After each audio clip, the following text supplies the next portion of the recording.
beaucoup de parents, hommes comme femmes, ont mal géré la destinée de leurs enfants parce qu'ils ne connaissaient pas qui était l'enfant. L'enfant a des envies, il est poussé à faire certaines choses. Toi, tu lui dis, ça, tu vas échouer si tu fais ça. Tu seras un raté de la société. Alors que ce qui pousse l'enfant, c'est son étoile.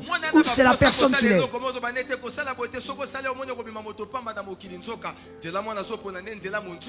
Voilà. L'enfant est attiré vers les choses de sa destinée. Regarde Jésus. Je parle aux parents, écoute-moi très bien. Important. Je n'ai pas beaucoup de minutes, alors tu m'écoutes. Jésus, à l'âge de 12 ans, on le cherche. Il n'est pas là. Je dis à un parent de m'écouter. C'est peut-être la prophétie de tes enfants. La maman Marie et Joseph cherchent partout. Et finalement, quand on le trouve, on dit, mais tu étais où? Est-ce que tu sais que tu as fait toute une journée? On t'a cherché toute la journée. Il dit, mais moi j'étais au temple. À 12 ans, je faisais le travail de mon père. À 12 ans. Actualisons aujourd'hui. Actualisons. C'est pour que tu comprennes la destinée de tes enfants. Faisons que ça se passe avec ton enfant. Maintenant, il n'est pas à l'église, mais il est par exemple parti. Il est allé quelque part avec ses amis. Et là où ils sont allés, ils ne sont pas allés fêter, ils ne sont pas allés festoyer. Mais par exemple, ils sont allés se retirer pour faire des études quelconques. Tu le retrouves, tu dis, mais pourquoi tu n'as pas demandé? Tu es parti étudier, oui, mais pourquoi toute la journée? Ce que tu n'as pas compris, c'est ce que Marie et Joseph avaient oublié. Cet enfant ne s'est pas comporté comme ça parce qu'il est impoli. C'est une étoile solitaire. C'est le type d'enfant qui quittera aussi la maison avant tout le monde. C'est le type d'enfant qui fera des choses avant ses frères. Il n'est pas attaché à vous. Vous avez l'impression qu'il fait toujours des choses différentes. Et pour certains parents, excusez-moi le terme ignorant, les parents vont dire, cet enfant au milieu de tous mes enfants, c'est lui l'impoli. C'est lui qui me crée des problèmes. Il ne te crée pas de problème. C'est une étoile majeure. Merci. Ce jour-là, Marie et Joseph sont dépassés. Alors que c'est normal, c'est la vie de Jésus. Il devait partir. Mais, je vous rappelle, il est écrit cela. Jésus était parti, il n'avait pas demandé la permission. Il avait 12 ans, il n'a pas demandé, il est parti toute la journée. C'est pour te dire que parents, si tu ne sais pas quel type d'enfant tu mets au monde, tu vas mettre désordre dans la vie de ta fille.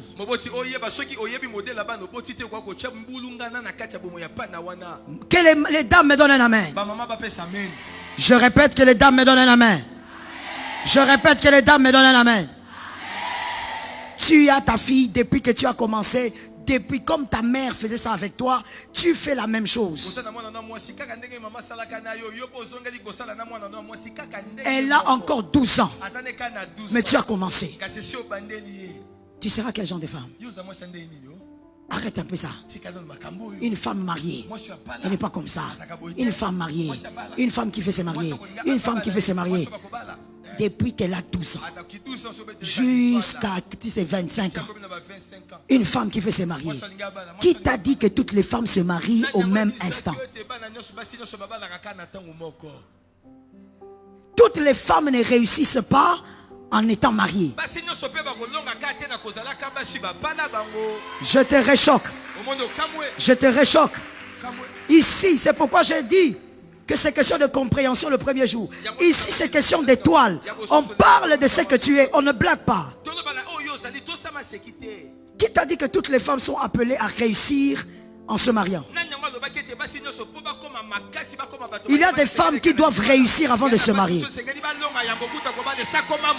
Les étoiles qui sont attachées à ça, recevez votre force. Qui t'a dit ça? Il y a des femmes qui sont appelées à savoir déjà ce que c'est l'indépendance financière avant de se marier. Il y a des femmes qui sont appelées à travailler d'abord avant de se marier. Dieu veut créer une certaine indépendance financière.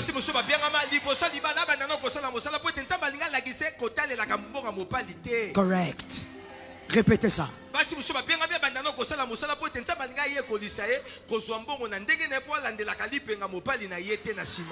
Ça dépend du type d'étoile qu'on a à côté. Ta vie est un exemple, mais ce n'est pas un prototype. On ne peut pas suivre à la lettre ce que tu es pour devenir. Tu ne peux pas suivre à la lettre ce que je suis pour devenir. Non, non. Tu es une étoile, je suis une étoile. Et chacune des étoiles, même si on se retrouve des étoiles majeures, chacune des étoiles est dans son couloir. Ça tombe sur toi. Ne commets jamais l'erreur de vouloir éduquer tes enfants comme on a fait avec toi. Tu n'es pas ta mère. Tu n'es pas ton père. Tu es toi-même. Tu dois savoir quel type d'étoile tu as. Combien d'enfants qui sont des étoiles extraordinaires. Et Dieu a mis dans chacune des étoiles des grâces particulières, des talents, comme par exemple le dessin. Mais il y a des parents qui sont ici, vous avez tué ça.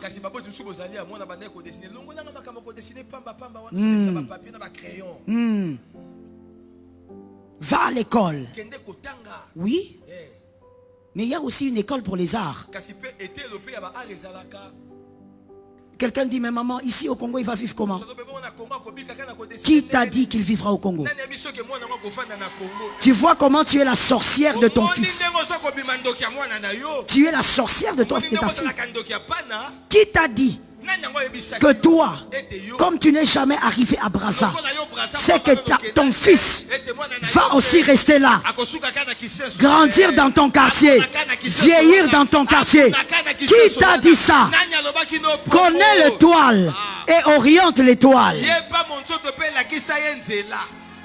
L'ange est venu chez Joseph. L'ange lui a dit, on veut tuer l'étoile. Prends vite la mer. Montez sur les chevals. Va en Égypte. C'est Joseph qui a protégé l'étoile. Tu dois être capable de protéger l'étoile. Ton père te disait, on ne peut pas réussir sans avoir une licence en économie. Ça, c'est lui. Il n'avait pas tort selon lui. Mais aujourd'hui, toi-même, tu es père. Ton papa n'est pas le papa de ton enfant. Que les hommes me donnent des amens. Ton papa, c'est pourquoi ton enfant va l'appeler grand-père. C'est toi le père. Tu ne peux pas prendre la réflexion des papas, tu fais ça entrer chez ton enfant. Oh, moi, tu ne vois pas, je suis devenu un grand médecin. C'est parce que papa m'avait dit. Oui, c'est toi. Mais toi maintenant, tu es papa. Connais les étoiles et oriente les étoiles. Est-ce que quelqu'un m'entend bien? Au-delà de l'onction, tu dois connaître Les étoiles. Connais aussi quel type d'étoile toi tu es. On avait lu ça hier. Dans la famille, on peut être 7. C'est-à-dire 7 étoiles. Mais nous ne brillons pas de la même manière. Il y a des étoiles qui brillent, d'autres qui brillent moins, d'autres forts. Mais même au milieu de ceux qui brillent fort, il y a des majeurs. Est-ce que quelqu'un m'entend? Selon les Écritures, quelle est l'étoile majeure au milieu des fils de Jacob? Dans ce verset, on va nous éclairer. Ainsi, ça ne sera pas l'objet de notre imagination, ça sera les Écritures. Est-ce qu'on peut avoir le verset? Il fallait laisser le verset là au lieu de nous donner les images. Donnez-nous les versets. Genèse combien? 49, 10.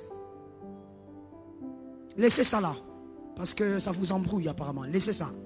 Genèse 49, 10. Le sceptre ne s'éloignera point de Juda. Le sceptre. La force. La royauté. Jacob avait 12 enfants. De Ruben jusqu'à Benjamin.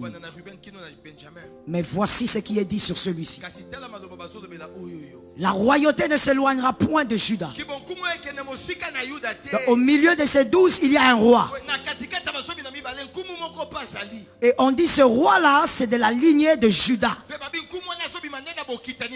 Ni le bâton souverain d'entre ses pieds. Le bâton de chef, le bâton de roi, c'est-à-dire celui qui va guider et orienter.